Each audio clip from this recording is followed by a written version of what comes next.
인류에 대한 하나님의 사랑. 성경 모두가 다 하나님의 사랑에 대해 나타나고 표현하고 있지만, 그러나 우리가 얼마나 위대한 사랑을 우리가 많이 이해하고 깨닫고 있는가에 그 차이에 따라서 우리의 신앙 생활도 믿음도 달라질 수밖에 없습니다. 그러니까 하나님의 사랑에 대해서 많이 알고 이해하면 할수록 우리의 믿음도 우리의 품성도 더 그분을 닮아갈 수밖에 없다는 얘기입니다.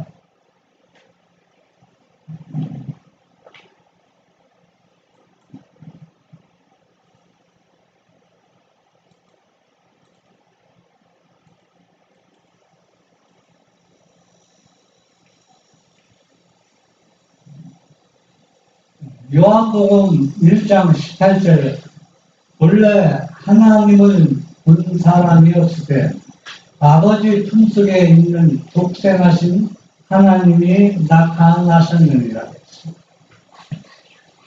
그 많은 사람들은 이 성경 말씀을 잘못 이해하고 있는 사람들이 꽤 많이 있어요. 우리가 이걸 신학적으로 보면은 더 이해하기 힘든 얘기입니다. 어떻게 신의 세계에서 인간처럼 출생하는 게 있느냐, 그렇게 생각합니다. 우리가 인간적으로 볼 때, 신학적으로 볼 때는 도저히 이해할 수 없습니다. 그러나 우리가 분명한 것은 인간도 얼마나 많이 지식이 증가했느냐 하면은, 여러분들, 저는 컴퓨터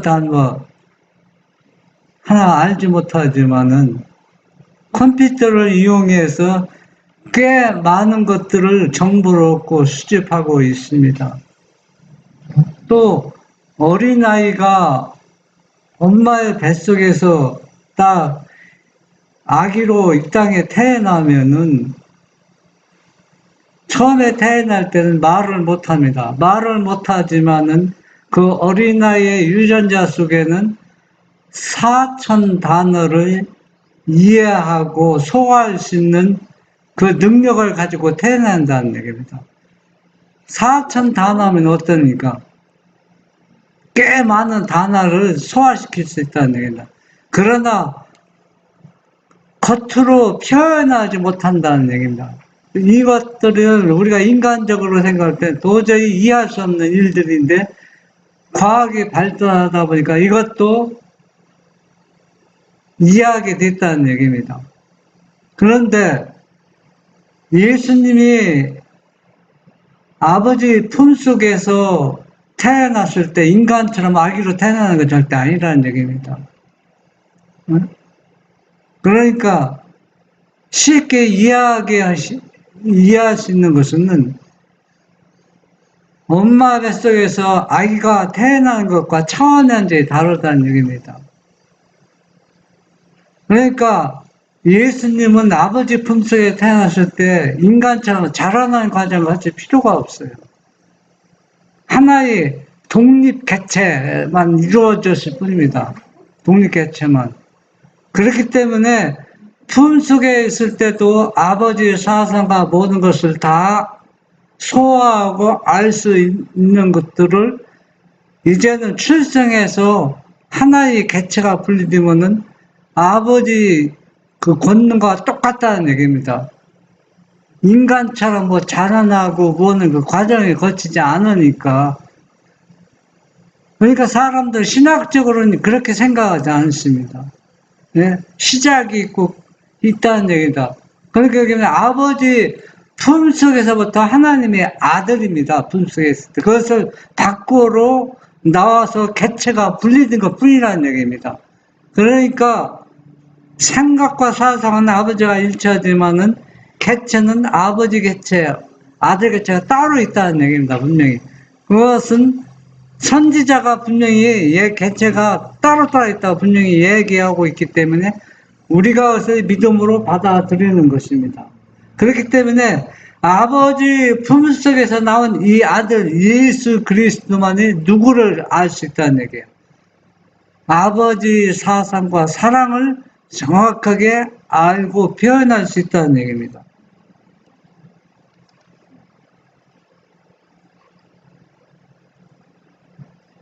창세기와 계시 성경을 의미한 창세기와 계시는 둘 다 하나님의 사랑을 증거한다. 하늘에 계신 우리 아버지는 생명과 지혜와 기쁨의 근원이시다. 천하계에 기이하고 미묘한 것들을 보라. 그리고 그것들이 인연뿐 아니라 모든 생물의 필요와 행복이 얼마나 절대인가를 생각하여 보라.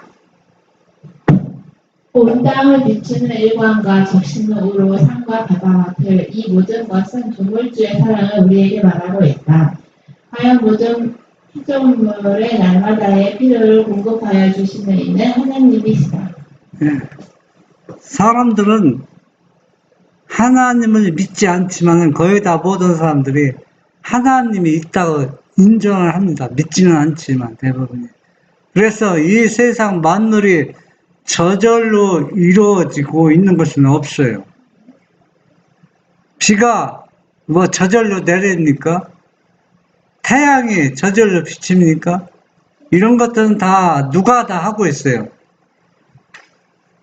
조물주 하나님이 다 경량하고 있다는 얘기입니다. 만약에 우리가 씨앗을 뿌리면 우리도 밭에 사과나무도 있고 또 얼마 며칠 전에 배추 심은 것도 있고 있는데 이거 저절로 씨앗이 심으면 배추 씨가 싹이 납니까? 아무리 사람이 심어도 안 나요. 누가 개입해야 됩니까? 조물주의 신이 씨앗 속에 생명력을 불어 넣어야 싹이 나지. 하나님께서 그 씨앗에 조물주의 그 생명력을 넣지 않으면은 씨앗이 싹이 나지도 않고, 싹이 나도 하나님이 신이 함께하지 않으면 싹이 자라지, 식물이 크질 않아요. 또 꽃이 핍니까? 안 핍니다.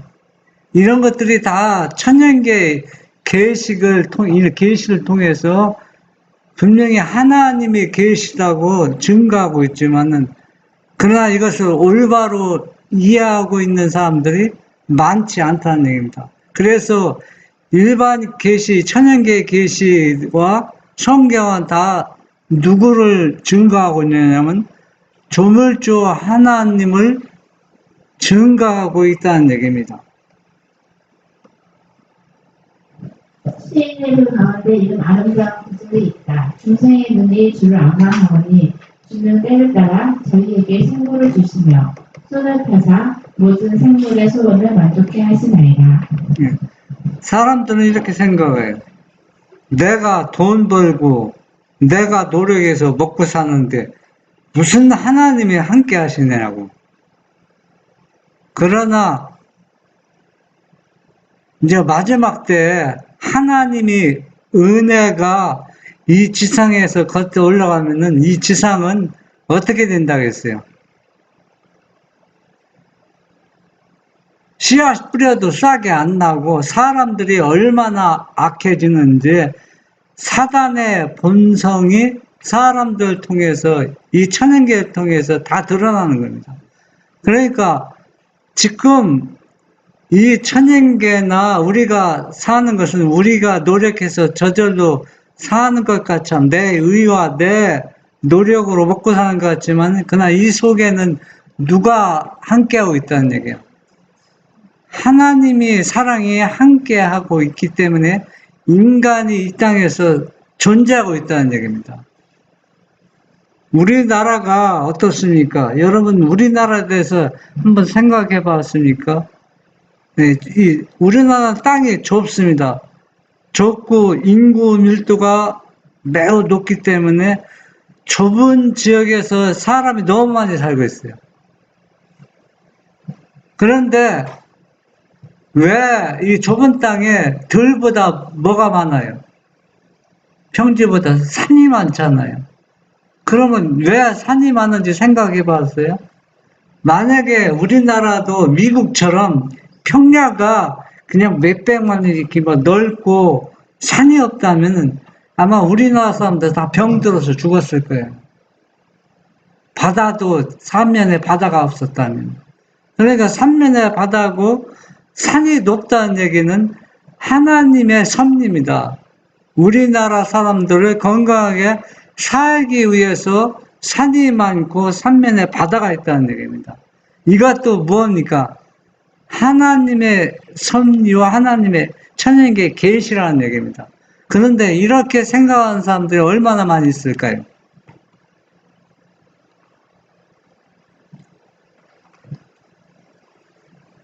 하나님께서는 사람을 매우 거룩하고 행복스럽게 창조하셨다. 그리고 이 아름다운 땅이 조물주의 손으로 창조되었을 당초에는 쇠퇴의 증상이나 저주의 음령이 도무지 없었다. 그렇던 것이 비유와 사망이 이 세상에 이르게 된 것은 사람의 하나님의 율법, 사랑의 율법을 범한 까닭이다. 그러나 비록 죄의 결과로 생기는 고통 중에라도 하나님의 사랑은 나타나 있다. 성경에 기록되었으되 땅은 너로 인하여 저주를 받았다고 하였다. 네. 인간이 불행하게 되고 또 하나님을 잊어버리게 살고는 죄를 범했기 때문에 그렇습니다. 그래서 사람들이 죄를 범했다고 하나님이 그 죄인들 모든 사람들에게 악한 사람들에게 하나님이 개입하지 않는 게 아니라 모든 사람에게 악한 사람이나 선한 사람에게도 태양이 비치고 비가 내리는 것처럼 인간 모든 사람들에게 하나님의 사랑이 있기 때문에 자비와 은혜를 내려주시기 때문에 우리 인간이 지금 존재하고 살고 있다는 것을 생각해서 우리는 매일의 삶 속에서 하나님께 감사하면서 우리가 살아야 된다는 얘기입니다.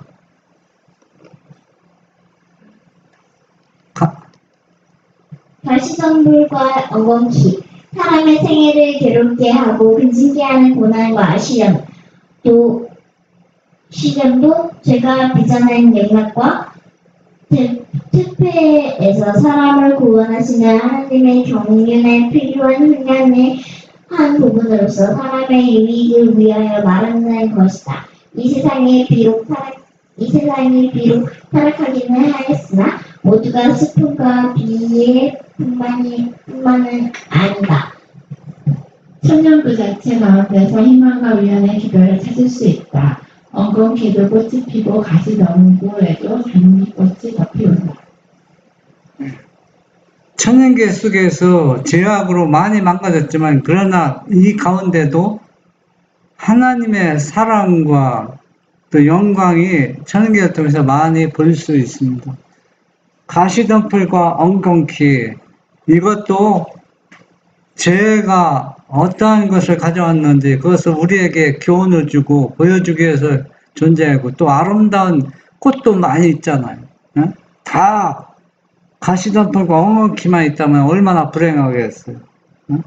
그래서 이 타락한 이 세상에 살고 있는 이 땅에서도 우리가 얼마든지 뭡니까? 이 속에서 하나님의 영광과 사랑을 찾아볼 수 있다는 얘기입니다. 하나님은 곧 사랑이시라는 문구는 방식 피는 꽃봉오리마다 뾰족뾰족 돌아가는 풀상마다 기록되어 있다.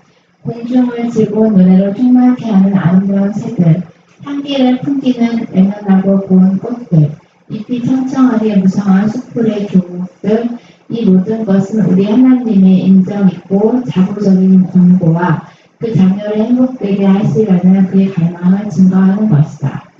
이 천년계의 계시를 통해서 우리가 또 성경을 통해서 창조주 하나님을 찾게 하는 것이 주로 목적이고, 또 우리 인간들이 좀 더 행복하고 아름답게 살기 위해서 이런 계시를 우리에게 주셨습니다. 그래서 우리는 이 모든 꽃들 한번 보세요.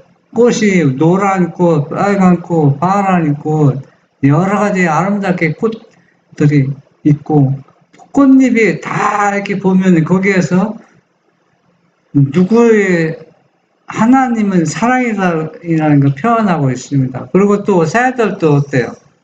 그 소리내서 울고 노래 부르는 거, 이런 것들이 다 누구를 증거하고 있어요? 하나님의 사랑을 증거하고 있다는 얘기입니다. 그런데 사람 마음이 너무 악해지다 보니까 이런 천연계를 통해서 그분을 찾는 것이 아니라 더 사람들이 어때요? 악해져 가고 있다는 얘기입니다. 악해지고 하겠다는 얘기는 이 천연계를 주의 깊게 살펴보고 또 볼수록 우리의 마음은 어때요? 가시덤불과 엉겅퀴를 통해서 죄가 얼마나 무서운지 깨닫게 하는 것처럼, 이런 걸 통해서 우리가 하나님의 사랑을 깨닫게 되어서 하나님을 다 믿게 하는 그 통로가 된다는 얘기입니다. 하나님의 말씀은 그의 품성을 나타낸다. 하나님께서는 친히 당신의 무한하신 사랑과 긍휼을 반포하셨다. 모세가 주의 영광을 내게 보이소서 하고 기도하였을 때에 주께서 대답하시기를 내가 나의 모든 선한 형상을 내 앞으로 지나가게 하리라고 하셨다. 이 선한 형상은 곧 주의 영광이다. 주께서 모세의 앞을 지나가시며 반포하시기를 여호와로라 여호와로라 자비롭고 은혜롭고 노하기를 정죄하고 인자와 진실이 많은 하나님이로라.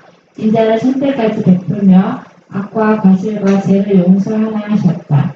그는 노하기를 저배하시며 인애가 크시사 이는 그가 인애를 기뻐하십니다. 우리가 하나님의 모든 말씀은 그분의 품성을 드러내고 있습니다.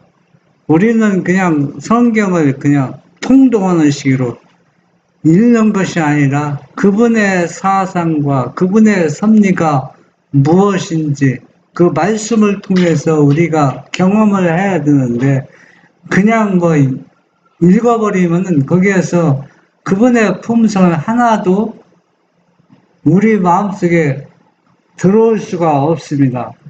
모세가 이스라엘 백성들이 큰 죄악을 범해서 이들에게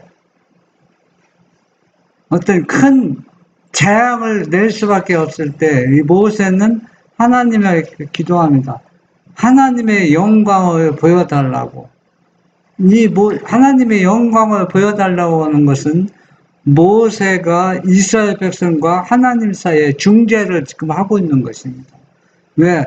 하나님의 영광을 보여달라고 하니까 하나님의 영광은 어떻습니까? 재앙을 내리는 것이 아니라 나는 어때요? 노하기를 더디하고 선과 자비를 베푸기를 즐겨한다. 그러니까 모세는 이 백성들의 죄악을 보지 말고 용서해 달라고 지금 중재하고 있는 것입니다. 이 모세는 그만큼 하나님의 그 성품의 그 품성에 대해서 얼마나 정확히 이해하고 깨달았다는 얘기입니다. 우리도 모세처럼 하나님의 말씀을 정확히 이해하고 깨닫는다면은 우리도 하나님의 영광을 보여달라고 이렇게 말을 할 수가 있을 것입니다. 하나님께서는 우리의 마음을 하늘과 땅에 있는 무수한 증거로서 당신에게 붙들어 매셨다. 천년계의 삶을 통하여 또는 사람이 그 마음으로 체험해 알 수 있는 그윽하고 부드러운 인간적 결연을 통하여 그는 자신을 우리에게 나타내시려고 하셨다. 그러나 이러한 것도 그의 사랑을 나타내기에는 충분치 못하였다. 이러한 모든 증거가 있음에도 불구하고 선의 대적은 사람의 마음을 어둡게 하였으므로 사람들은 하나님을 공포심으로 대하게 되고 또 하나님을 가혹하고 용서성이 없는 이로 생각하게 되었다. 예. 이 모든 천연계는 하나님과 인간에게 붙들어 한 큰 매개체로 역할을 해야 되는데, 이 천연계를 통해서 꽃들이 방실방실 웃는 것처럼 피는 거, 나뭇잎들, 이 아름다운 천연계들을 하나님을 증거해서 도저히 하나님을 믿지 않고는 그분을 붙잡지 않고는 견딜 수 없도록 그냥 붙들어매는 매개체 역할, 하나님의 사랑에서 떠날 수 없는 그 매개체 역할을 해야 되는데 그것을 다 하지 못하기 때문에 누구를 보내셨어요? 자기 아들을 보내셔서 인간과 하나님과 꼭 붙들어매는 매개체가 되게 하셨던 것입니다.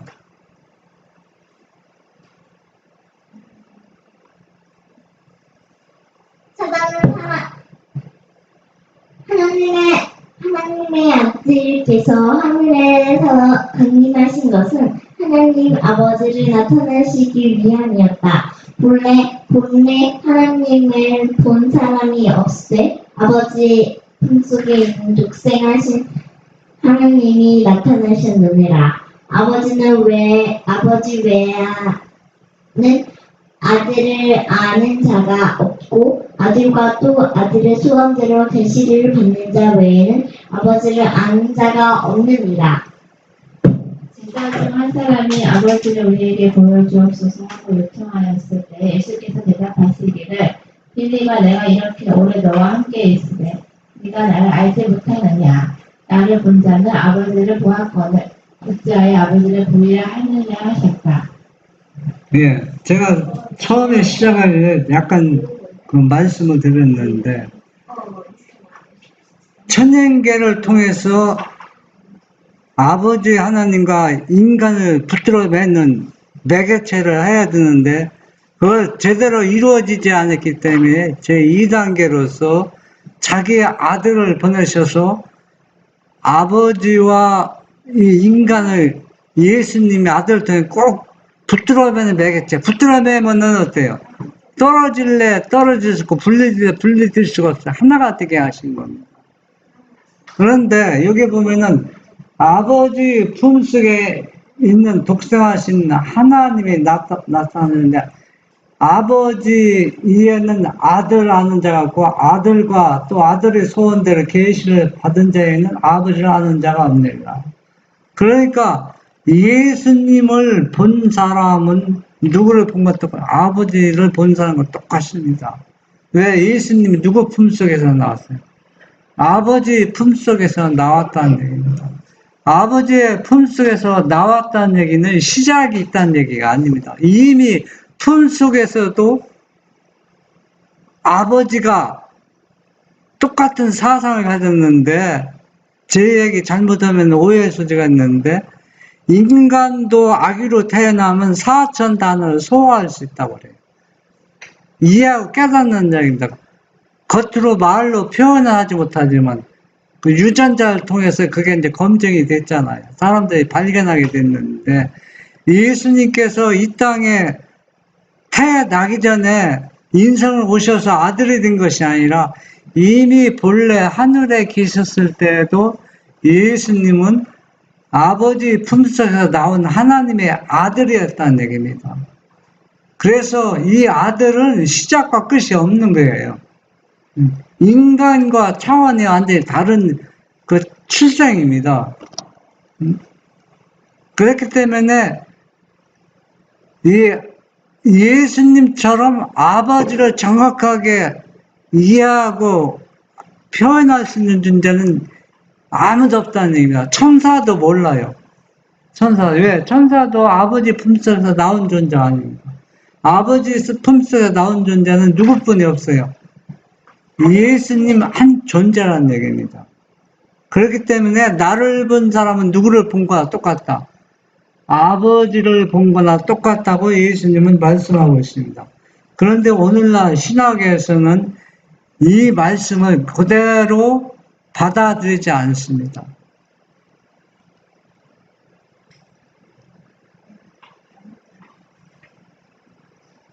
예수께서 이 세상에서 행하실 당신의 사명을 말씀하시기를 주의 성령이 내게 임하셨으니 이는 가난한 자에게 복음을 전하게 하시려고 내게 기름을 부으시고 나를 보내사 포로된 자에게 자유를 눈먼 자에게 다시 보게 함을 전파하며 눌린 자를 자유케 하고 주의 은혜의 해를 전파케 하려 하심이라고 하셨나니 이것이 그의 사업이었다.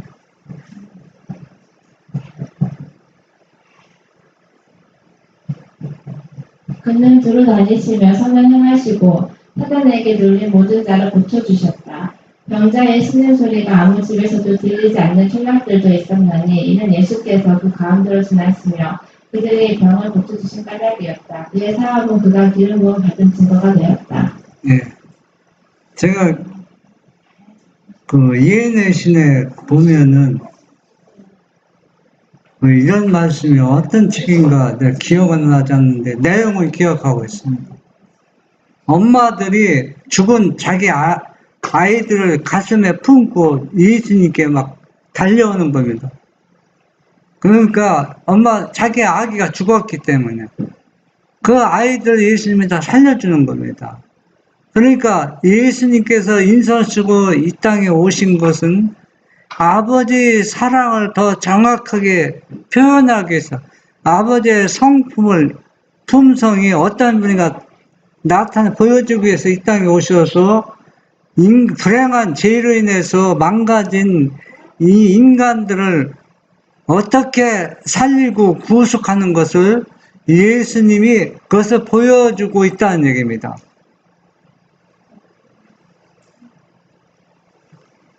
사랑자의 긍휼은 그의 생의 온갖 행동에 나타나니 그의 마음은 인류에게 부드러운 동정을 나타냈다.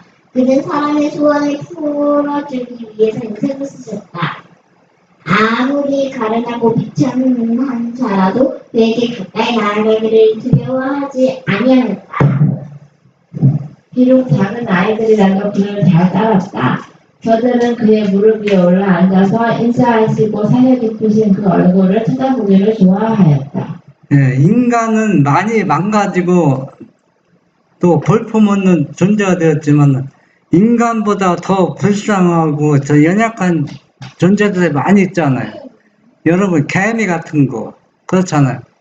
또 새 그러면은 여러분들이 개미네 새를 아무리 사랑한다 할지라도 개미를 살리기 위해서 죽어가는 새를 살리기 위해서 여러분이 새가 될 사람, 개미가 될 사람 존재가 있습니까? 네. 어? 개미가 될 수 있어요? 개미가 될 수도 없지만은 될 수 있다고 해도 그렇게 하는 사람은 아무도 없을 거예요.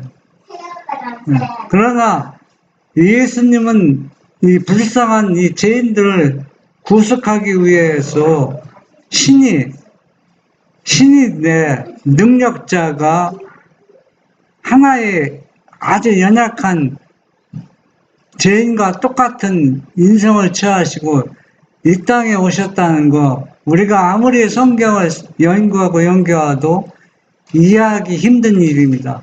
그렇기 때문에 이러한 문제는 우리가 구원받고도 영원히 연구할 과제입니다. 예수께서는 진리의 말씀을 하나라도 숨기지 아니하시고 항상 사랑으로서 말씀하셨다. 그는 사람들과 교제하실 때에 크신 지혜를 가지고 깊은 주의와 친절한 태도로 하셨다. 무례하지 아니하시고 가혹한 말을 함부로 말씀하지 아니하시고 감정이 예민한 사람들을 쓸데없이 상심케 하지 아니하셨다. 그는 사람들의 약점을 비난하지도 아니하셨다.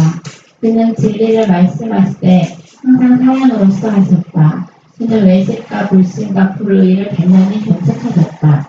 그러나 그가 그렇게 심한 견책을 하실 때마다 그의 말씀에는 눈물이 섞여 있었다. 그는 사랑하시는 성 예루살렘을 향하여 오셨나니 이 성은 길이요 진리요 생명이신 그를 거절하였다.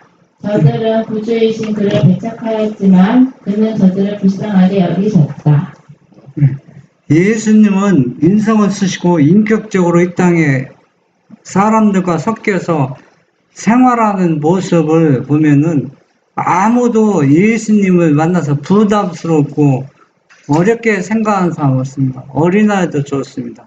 그러나 인간은 만약에 우리 인간 중에서 능력이 뛰어난 존재나 아주 높은 존재, 권력 잡은 존재가 아무리 인간에게 잘한다고 그 사람과 가까이 가기는 부담을 줍니다. 예? 그렇지만 예수님은 어느 누구에게도 부담 주는 사람이었습니다. 다 마음 평안하게 또 그분과 교제하기를 좋아했다는 것을 성경을 통해서 우리가 잘 알고 있습니다. 그의 생애는 극기적이고 남을 생각하여 돌보시는 생애였다. 강영우는 그가 보시기에는 귀여웠다. 그는 몸을 언제나 위험있게 가지셨으나 하나님의 가족에 속한 각 사람을 끔찍히 사랑하셨다. 그는 모든 사람이 타락한 영혼을 구원하시려는 당신의 사명의 대상자임을 아셨다. 그리스도의 생애 가운데 나타난 그의 품성은 이러하였으나 이것은 곧 하나님의 품성이다. 그리스도를 통하여 나타나신 신령한 긍휼의 흐름은 하늘 아버지의 마음에서부터 흘러내려 인류에게 미친 것이다. 자애로우시고 공륜하신 구주 예수께서는 육신으로 나타난 하나님이시다. 인성을 쓰시고 이 땅에 오신 것은 아버지의 품성을 완전히 드러내는 것이었습니다. 그리스도의 생애 가운데 나타난 그의 품성은 이러하였나니, 이러하였나니, 그거는 아버지의 품성을 드러내는 것입니다. 그래서 그리스도께서 드러나는 것은 누구의 사랑을 드러내는 것입니까? 아버지의 사랑을 드러내고 있다는 얘기입니다. 드러내는데 아버지가 얼마나 자애롭고 긍휼이 많으신지 인간을 얼마나 사랑하고 계신지 그렇게 보여주었는데도 오늘날 많은 하나님을 믿는 사람은 하나님을 어떻게 생각했어요? 무서운 하나님, 죄를 지으면 벌 주는 하나님, 그런 하나님으로 착각하게 그렇게 생각하게 하는 것은 누가 다 만든 겁니까? 사단이 다 만든 것입니다. 예수께서 세상에서 사시고 고난을 받으시고 죽으신 것은 우리를 구속하기 위함이었다. 그는 우리로 하여금 영원한 기쁨에 참여하는 자가 되게 하기 위하여 강고를 많이 겪은 자가 되셨다.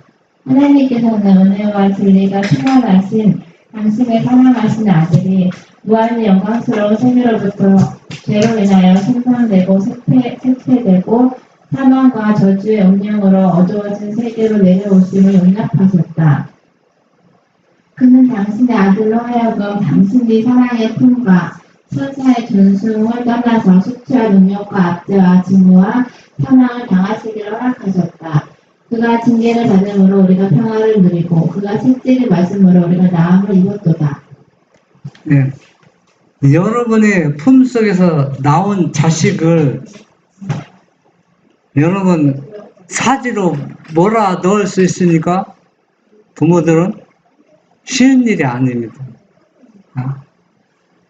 아무리 좋은 일이라 해도 그런데 아버지 품속에서 나온 아들을 이 죄악과 또 이 땅에 보내서 대환영을 받는 것이 아니라 멸시와 조롱을 받게 하고 그리고 또 능력자로 이 땅에 오게 한 것이 아니라 인간 죄진 인간과 똑같이 연약한 모습으로 이 땅에 보내신 것. 그래서 이것을 통해 아들을 통해서 인간을 구속하시는 이 장면이 이것이 얼마나 인간을 사랑하고 있다는 것을 보여주는 것인데 사단은 이것도 왜곡시켜 버렸잖아요. 그래서 하나님은 벌 주는 하나님이다. 그래서 우리가 이 귀하신 분이 이 땅에 오셔서 얼마나 징계와 고초를 겪었습니까? 또 채찍에 맞았습니까? 이런 것들을 누구를 위해서입니까? 나 자신을 위해서 이러한 질고를 지신 것입니다. 보라, 광야의 예수, 겟세마네 동산의 예수, 십자가상의 예수를 흠이 없으신 하나님의 아들이 죄의 짐을 몸소 지셨다. 하나님과 하나이신 그는 죄로 인하여 하나님과 사람 사이에 막힌 두려운 간격을 그의 마음 가운데 절실히 느끼셨다. 이것이 나의 하나님, 나의 하나님, 어찌하여 나를 버리셨나이까 하는 고민의 부르짖음을 그의 입술에서 나오게 한 것이다. 죄의 무거운 짐, 죄의 무서운 흉악성과 죄로 인하여 하나님에게서 끊어지게 됨을 느끼는 그것이 하나님의 아들의 심장을 터지게 하였다. 이 예수님은 그냥 죄를 짓는, 그냥 가슴에 품은 완전히 품어서 온 인류의 짐을 본인이 죄 지은 것처럼 다 가졌습니다. 여러분이 큰 잘못을, 죄를 지었을 때, 여러분은 떳떳하게 사람 앞에서 여러분 모습을 드러나고 다닐 수 있습니까? 수치와 사람들이 멸시와 조롱하는 눈치리, 또 저런 사람을 죽여야 한다고 돌팔매질하는 거, 그걸 오늘날 아무리 큰 죄를 지어도 그렇게 취급당하는 사람은 없습니다. 경찰이 보호해주죠, 그런 사람들. 그런데 예수님은 그런 취급을 받았습니다. 그것도 아버지로부터 예면을 당했습니다. 그렇게 자기를 사랑하고 도와주던 아버지의 손길과 모든 것이 딱 단절되었습니다. 분리되었다는 얘기입니다. 그 고통, 그래서 예수님 뭐라고 했습니까? 나의 아버지, 나의 아버지, 나의 하나님, 나의 하나님, 어찌하여 나를 버리셨나이까? 그 고통은 우리 인간이 이해가 안 됩니다. 왜 이해가 안 되느냐 하면, 우리는 죄의 짐을 내가 가지고 있지 않아요. 다 하나님을 믿든 예수님 믿든 안 믿든 이 짐은 예수님께 거의 가져간 겁니다. 하나님을 안 믿어도 그 죄의 짐을 가져갔기 때문에 그 사람이 존재할 수 있는 거예요. 만약에 하나님을 안 믿는 사람들, 자기가 죄 짐 거, 그 짐을 자기가 다 가지고 있다면 그 사람은 그 고통에서 살아갈 수가 없어요. 그래서 중보자가 그 죄를 다 가져가서 믿음으로 받아들인 사람은 구원을 받는 거고, 받아들이지 않는 사람은 구원은 없는 것 뿐이지, 중재자의 짐은 다 예수님이 다 가져갔다는 얘기입니다. 그래서 예수님은 그렇게 고통스러운 겁니다. 아버지와 분리되는 그 경험 때문에 그 심장이 파열해서 예수님이 죽었다고 이렇게 표현하고 있는 겁니다. 그 누가 얘기하고 있어요? 성경이 지금 말하고 있는 것입니다. 그러나 이 큰 희생을 한 것이 하늘 아버지의 마음에 사람에게 대한 사랑을 일으켰거나 또는 아버지로 되었고 구원하시고자 하는 생각을 가지게 한 것이 아니다. 결코 그런 것이 아니다. 하나님이 세상을 이처럼 사랑하사 독생자를 주셨다. 아버지께서 우리를 사랑하시는 것은 이러한 큰 속죄를 인함이 아니니 그가 우리를 사랑하심으로 이러한 속죄를 준비하신 것이다. 네, 이 말씀을 우리가 정확하게 이해하고 넘어가야 됩니다. 아버지께서 우리를 사랑하신 자기 아들이 우리를 위해서 속죄짐을 주었기 때문에 우리 인간을 사랑하고 우리를 구속하는 게 아니라는 얘기입니다. 아버지께서 우리를 사랑했기 때문에 자기 아들을 속죄물로 주었다는 얘기입니다. 십자가에 죽게 허락했다는 얘기입니다. 사랑했기 때문에 십자가의 희생짐을 대해서 우리를 사랑하는 게 아니라는 얘기입니다. 그리스도께서는 하나님께서 그 무한하신 사랑을 타락한 세상에 부어주시는 일에 매개체가 되셨다. 하나님께서 그리스도 안에 계시사 세상을 자기와 화목하게 하셨다. 하나님께서는 그 아들과 함께 고통을 당하셨다. 겟세마네의 고민과 갈바리의 죽음으로써 무한한 사랑의 마음을 가지신 자께서 우리의 구속의 값을 받으셨다. 예수님께서 십자가에 가실 때 누구도 그 같은 고통을 당했다 했어요. 십자가에 대해서. 아버지도 함께 고통을 당했다는 얘기입니다. 이게 여러분 이해가 되는 얘기입니까? 이 사랑이 우리는 아무리 생각해도 이해하기 힘든 얘기입니다. 우리가 아는 것은 한 부분에 속하는 겁니다. 이렇게 엄청나게 우리를 인간을 사랑하고 나를 사랑하고 있다는 것을 지금 보여주고 있는데도 우리는 우리의 마음에 별로 와닿는 게 별로 없어요. 이거는 왜 그렇습니까? 우리가 죄악으로 해서 우리 마음이 완전히 완고해지고 자고하고 있다는 얘기입니다. 이것을 그분의 부드러운 사랑의 손길로 해서 완전히 반석 드신 예수님에게 또 완전히 깨져 버려야 그분의 사랑을 우리가 더 깊이 이해하고 깨닫게 되는 것입니다. 예수께서 말씀하시기를 아버지께서 나를 사랑하시는 것은 내가 다시 목숨을 얻기 위하여 목숨을 버리리라고 하셨다. 이 말씀의 뜻은 이러하다. 나의 아버지께서 너희를 심히 사랑하시기 때문에 너희를 구속하기 위하여 생명을 버린 나를 더욱 사랑하신다. 내가 내 생명을 드려 너희의 빚과 죄를 담당하여 너희의 대리자와 보증인이 되므로 나는 아버지께 귀여움을 받나니 이는 나의 희생으로 말미암아 하나님께서 자기가 의로우시며 또한 예수를 믿는 자도 의롭다 할 수 있습니다. 네. 본래 아버지께서는 예수님을 사랑했습니다. 사랑했는데 아들이 우리 인간을 구속하기 위해서 속죄물이 되셨기 때문에 더 누구를 사랑하고 있다는 얘기예요. 자기 자신을 사랑하고 있다는 얘기입니다. 이와 같이 자기 자신을 사랑하는 것처럼 누구도 사랑한다는 얘기예요.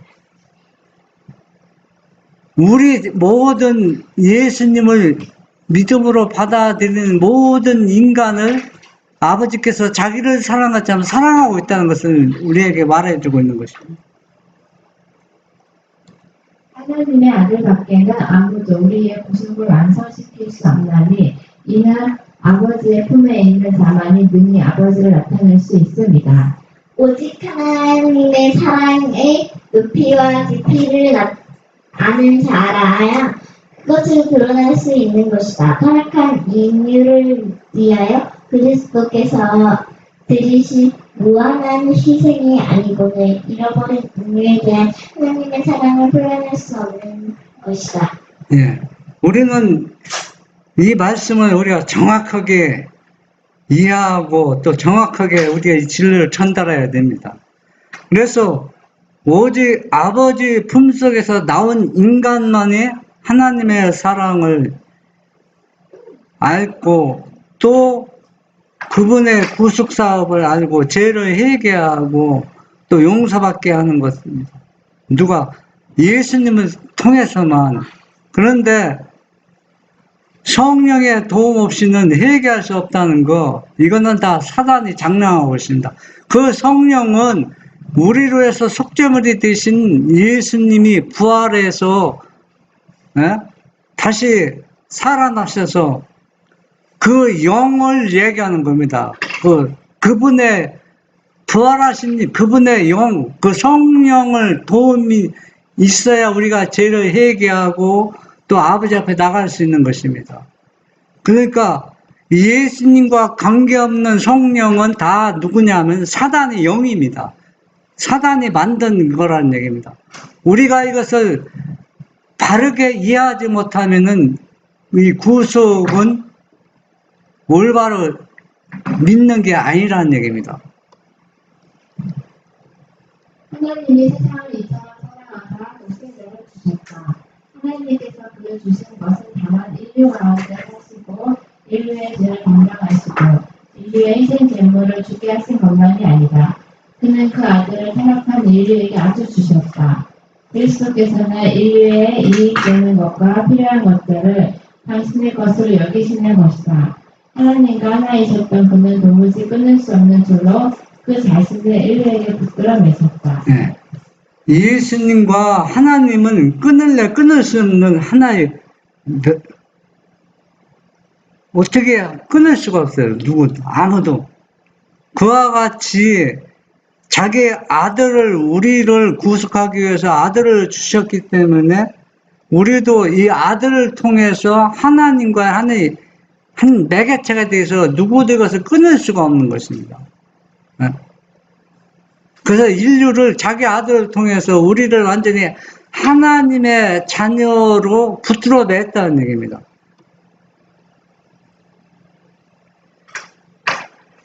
예수께서는 우리를 형제라 부르시기를 부끄러워 아니하신다. 그는 아버지의 보좌 앞에서 인생을 쓰신 우리의 희생 쟁물이시오. 우리의 중보자시오. 우리의 맏형님이시오. 영원한 시대를 통하여 당신의 구속하신 인류와 하나가 되신 인자이시다. 예. 하나님의 전능자 아들 예수께서 우리와 같은 형제예요. 우리의 맏형이요. 이건 있을 수 없는 일들입니다. 얼마나 수치스러운 일입니까? 그러나 그것을 부끄러워하지 않는다겠습니다. 왜 부끄러워하지 않습니까? 우리를 구속하기 위해서 아버지의 사랑을 십자가를 통해서 완전히 보여줬고, 또 우리와 아버지와 자녀가 될 수 있도록 하나의 매개체 역할을 본인 자신이 했기 때문에 우리 이 죄악스러운 죄만한 인간의 형님이라고 부르는 거, 형님 부르는 거, 또 이런 것들이 형제라 부르는 거 하나도 부끄럽지 않다는 얘기입니다. 여러분들은 친구가 만났을 때 자기 형제 중에서 아주 개팍스럽고 괴물 같은 형제가 있다면 친구들 같이 만나는 거 꺼려하죠. 왜? 자기가 수치를 느끼기 때문에.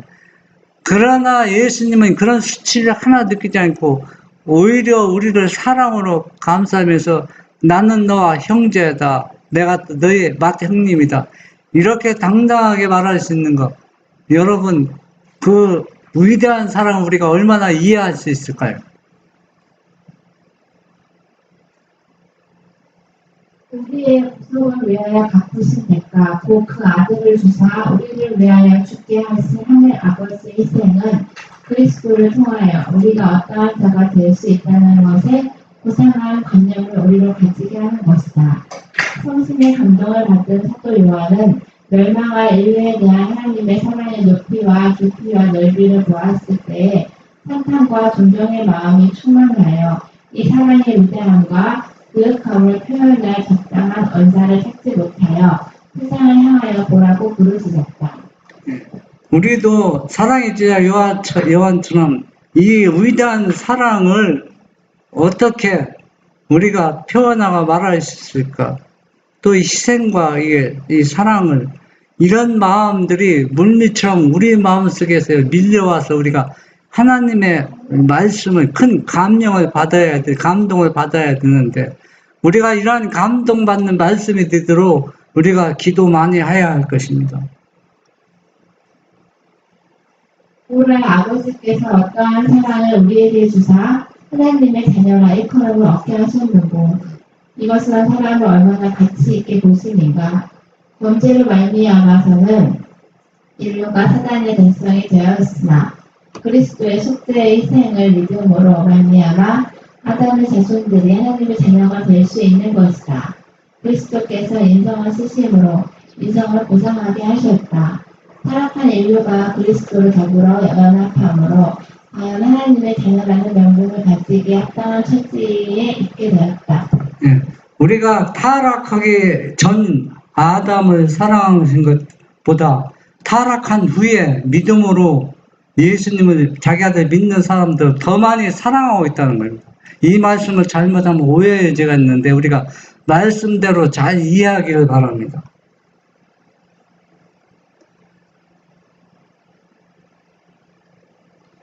이러한 사랑은 무엇으로도 비할 수 없다.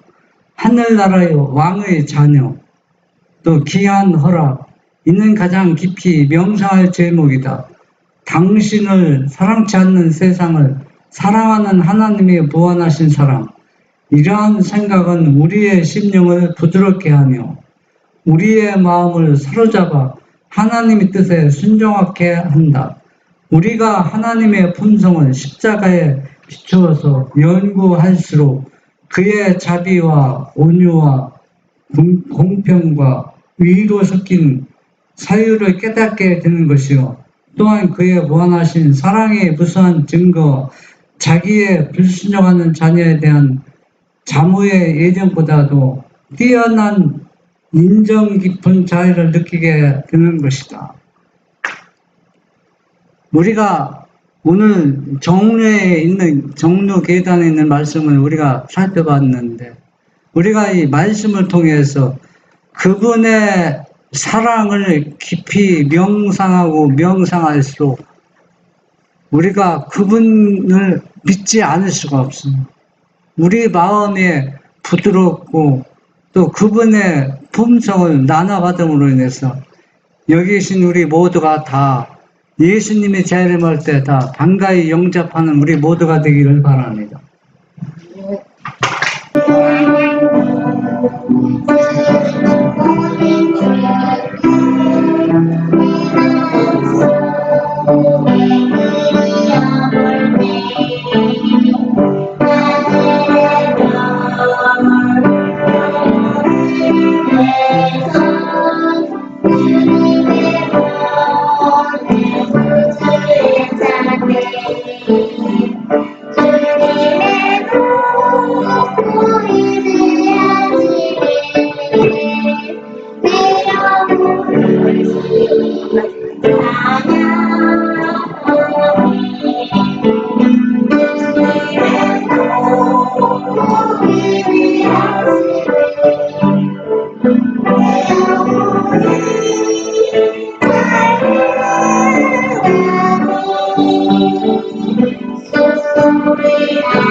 예배하지